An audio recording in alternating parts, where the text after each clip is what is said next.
Hello brothers, alright, and sisters, and you know, everything between peasants. Hello friendly friends, welcome to DiceyGuy. Today we are going to talk about broadly my collection of Bretonnian and my reasoning for collecting that and what I found out starting this collection again. Yeah, so let's move on. I have a little topic I want to touch on today, and it's about collecting and what I think about when I do collect stuff. I keep on getting hyped for new releases from a lot of different companies, but one of the true passions for me as a collector is my Bretonnian collection, and I came to a realization when I didn't get my hands of the Curse City for Warhammer Quest. Amazing miniatures, everything like that, everything's good, but what very much trigger my inner self, my happiness and stuff like that, comes from miniatures that are like, I think they are like 25-30 years old at this point, the Bretonnians.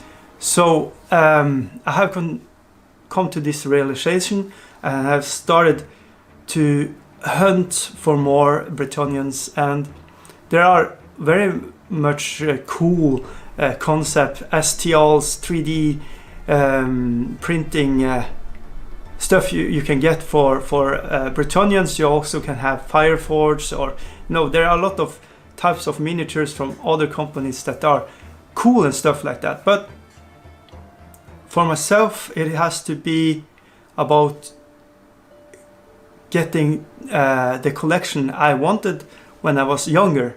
So, looking back at the time where everything in my life was easier, and the only thing I dreamt of was, a vast Bretonnian army that was painted. And when I come to this realization that I'm actually buying my own happiness, my own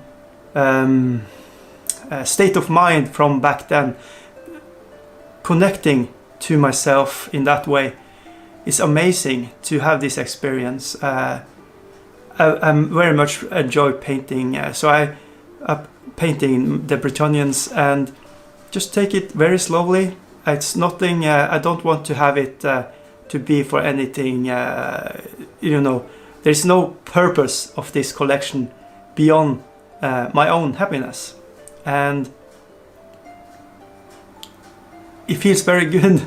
It's a very why I don't have this realization before. Trying to recreate this with buying boxed miniatures, this and that. It's good, everything that's the new stuff, don't get me wrong, but there is something more gravitas, more importance for me personally, because when I see these miniatures, I also remember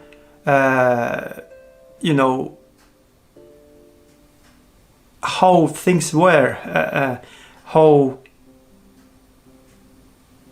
because right now everything in my life very much depend on my decisions and my there's a lot of decision making and stuff like that.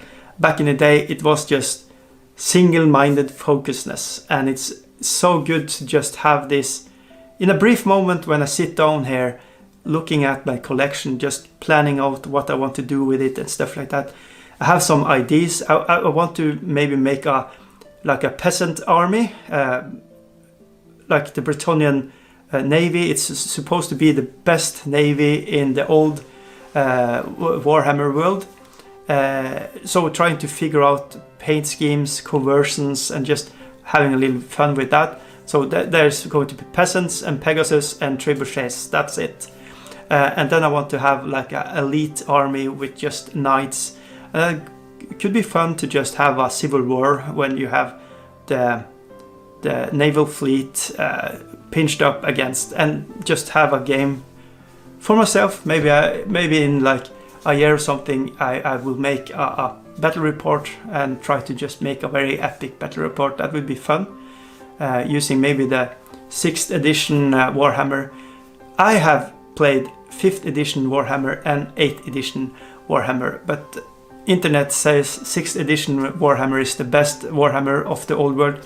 I don't know, maybe I'm going to just use Kings of War 3, 3rd edition, and use Brotherhood rules and stuff like that.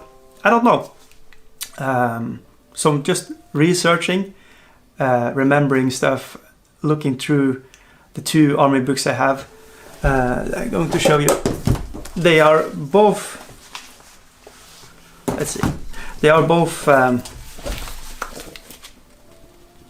they are in my collection, but they are not collectibles. They are army books, working books. They are the books I use when I wanted to create armies and stuff like that.